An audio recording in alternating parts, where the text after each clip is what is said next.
Hariom friends.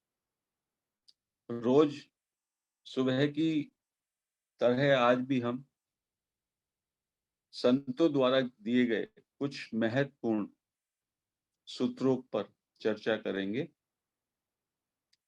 सभी संतों ने, सभी बुद्ध पुरुषों ने ये बताया कि यदि आपको बोध चाहिए, यदि आपको भक्ति चाहिए, यदि आपको ज्ञान चाहिए, तो आपको मैंपन यानी अहंकार और मेरापन यानी ममता, अहंता एवं ममता, इनको छोड़ना पड़ेगा। यही सारे अध्यात्म का आधार है। जब हम बाह्य दुनिया में रहते हैं तो मेरे अंदर अहंकार, मैं अलग हूँ, मैं, मेरा शरीर, मन, बुद्धि, इंद्रियां, इस तरह से व्यक्तित्व, मेरा एक व्यक्तित्व होता है। उस व्यक्तित्व का के प्रति मैं दृढ़ हो जाता हूँ। यही अहंता है, अहंकार है। और फिर ये मेरा है, ये साधन सामग्री, संसार की तमाम वस्तुएं, ये मेरी है, मेरापन, ये मेरे परिजन हैं। तो मेरापन आ जाता है, उसको कहा ममता। तो अहंता और ममता। तो संतों ने कहा कि वास्तव में मेरा स्वरूप, वास्तविक स्वरूप मेरा है चेतन, जो कि परमात्मा का अंश है। लेकिन अपने को मैंने शरीर में बैठा लिया। मैंने अपने को, मतलब चेतन तत्व को, शरीर में बैठा दिया। शरीर मैं हूं, इस तरह से शरीर के साथ में जुड़ गया। यही जो है चित्त जड़ ग्रंथि, इसी को है। क्योंकि आप हैं तो चेतन, लेकिन आपने आपको, अपने को शरीर से संयुक्त कर लिया और कहते हैं मैं शरीर हूं। और इस तरह से चेतन तत्व की, आपके स्वरूप की, शरीर से अभिन्नता मान ली। जबकि शरीर अलग है और आप अलग हैं। शरीर जानने में आता है और आप उसको जानने वाले हैं।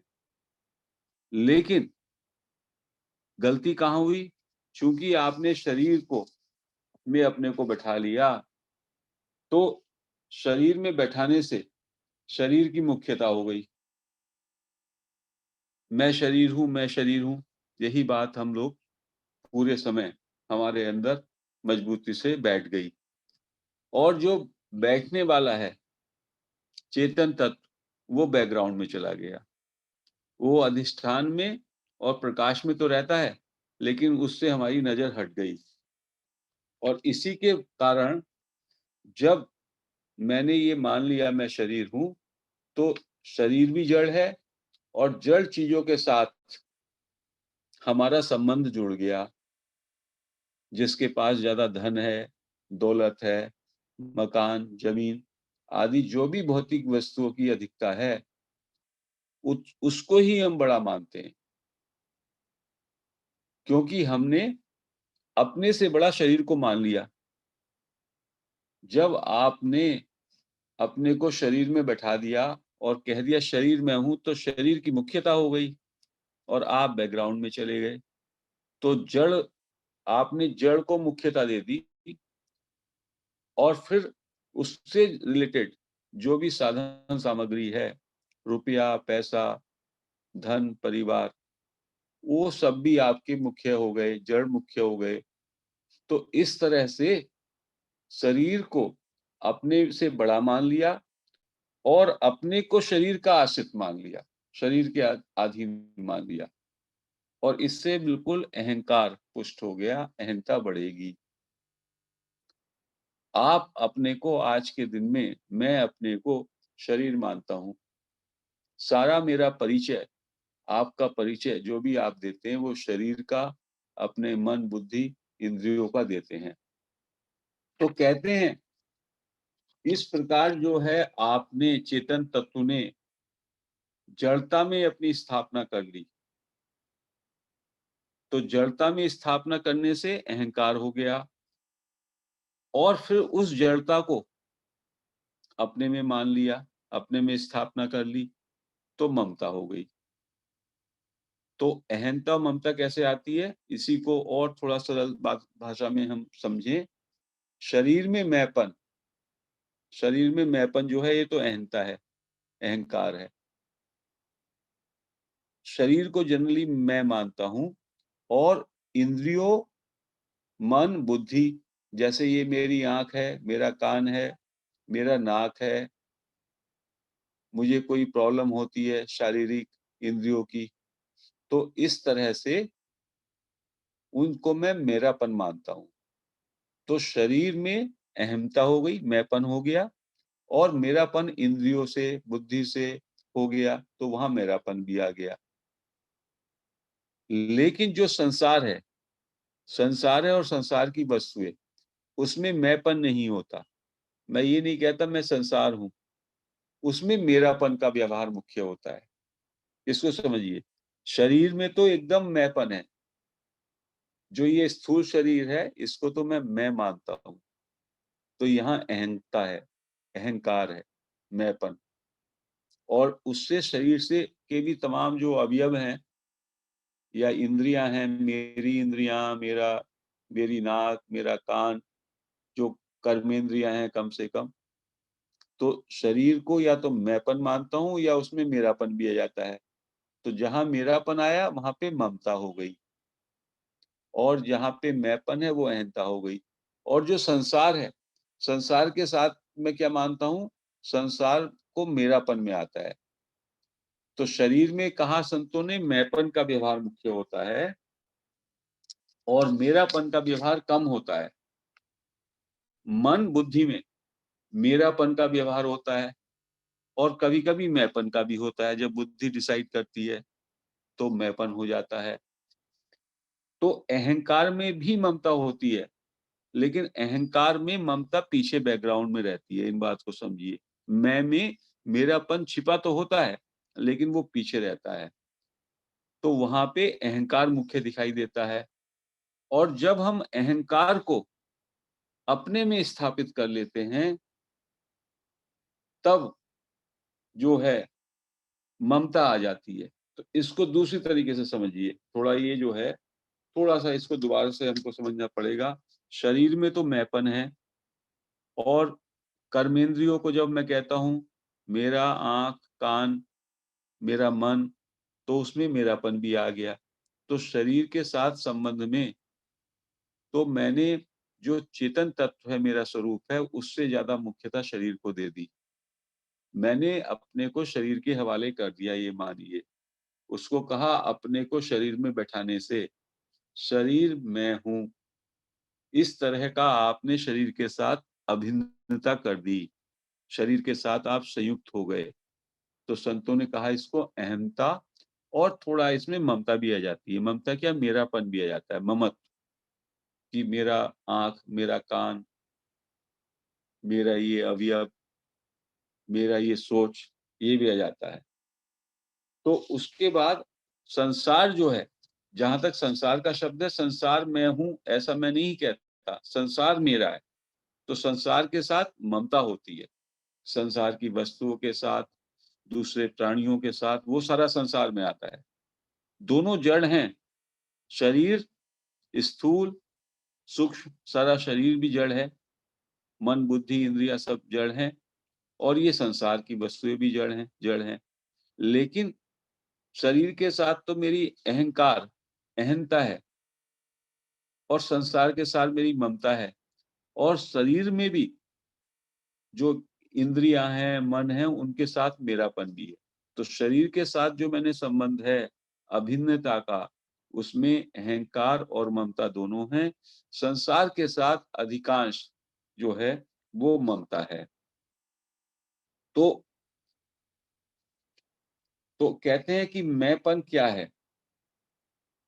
कहते हैं कि शरीर, इंद्रियाँ, अंतःकरण, प्राण, मन, बुद्धि, योग्यता, पद, प्रतिष्ठा, अधिकार, ये सब घुल मिलकर मैं है। ये सब घुल मिल करके सामूहिक रूप में मैं कहलाते हैं।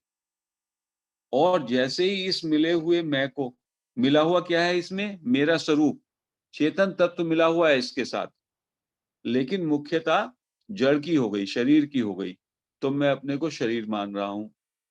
धीमे-धीमे जब मैं इसको ठीक से देखने लगता हूँ, सेल्फ इंक्वायरी की प्रैक्टिस से, कि ये शरीर आदि के पदार्थ मुझसे अलग हैं, ये मेरा स्वरूप नहीं है, तो फिर घुले-मिले मैं में से जो वास्तविक मैं है, जो अधिष्ठान है, जिसके माध्यम से इन सब में जीवन दिखाई देता है, संत को या रियलाइज्ड बुद्ध पुरुष को ये दिखाई देने लगता है। चित्त जड़ ग्रंथि जो है, जो ये अभिन्नता या अभेद है शरीर के साथ, वो टूटने लगता है। तो इसको गीता में भी कहा गया है, निर्ममो निरहंकारः सः शांतिम अधिगच्छति। जो निर्मम है, ममता रहित है, निरहंकार है, जो अहंकार रहित है, वो उसको शांति प्राप्त होती है। ऐसी दूसरी जगह कहा, निर्ममो निरंकारः सम दुख सुख क्षमी। कहते हैं कि जो ममता रहित हो गया, अहंकार रहित हो गया और सुख दुख में जिसमें समता आ गई, और जो क्षमाशील है, वो ही वास्तव में सच्चा भक्त है। तो मैंपन जो है वो मिले का नाम है, और इस घुले मिले को दूर करने की बात, इसका क्या तरीका है जो संतों ने बताया। मैंपन क्या है? मैंपन में मेरा स्वरूप को गौण बना दिया मैंने, और मुख्य शरीर हो गया, वो शरीर में बैठ गया, शरीर के साथ उसकी अभिन्नता हो गई। तो कहते हैं कि कहते हैं कि संसार में मैंपन के समान झूठा असत्य कुछ है ही नहीं। तो यदि आप इस बात को मान लें कि अहंता वास्तव में है ही नहीं, और जो मैं हूँ, मैं कहता हूँ उसमें हैपन पे मेरी नजर चली जाए, तो धीमे-धीमे मैंपन और मेरापन, जो कि शरीर में भी है और संसार में भी है, वो ओझल होने लगता है। तो महर्षि रमन ने भी ये बात बताया, और अन्य संतों ने भी ये बात बताया कि ये जो मैंपन है और मेरापन है, अहंता और ममता, ये वास्तविक नहीं है, ये काल्पनिक है, ये है ही नहीं। और इसको जो सत्ता मिली है वो चेतन तत्व से, हमारे स्वरूप से मिली है, जो सत है। ये सारा असत है। ये जो शरीर और संसार असत की कैटेगरी में है, और वो सत्य जैसा दिखाई देता है, क्योंकि चेतन तत्व मेरा स्वरूप इसमें मिल गया है, और मेरा स्वरूप ओझल हो गया, आवृत हो गया, और ये शरीर, मन, बुद्धि, इंद्रियां, इनको अच्छी तरह से, मान लो कोई सीट है, कोई सिंहासन है, उस पे पूरी तरीके से कोई बैठ जाए, या कोई एक सोफा है या कोई एक पलंग है, उस पे अच्छी तरह से चादर वगैरह बैठ करके उसको पूरी तरीके से, उस पे सब लोग इतनी अच्छी तरह से ऑक्यूपाई करें कि वो दिखाई ना दे।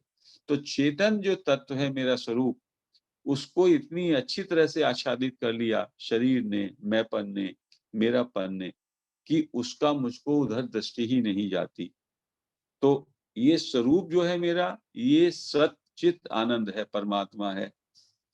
और चेतन में मैंपन यदि रहेगा, यदि आप इस बात को जान लें, अपने स्वरूप को जान लें, हैपन पे आपकी जो है आँख आ जाए, नज़र आ जाए, तो फिर मैंपन खुद ब खुद उड़ जाएगा और चेतन रह जाएगा।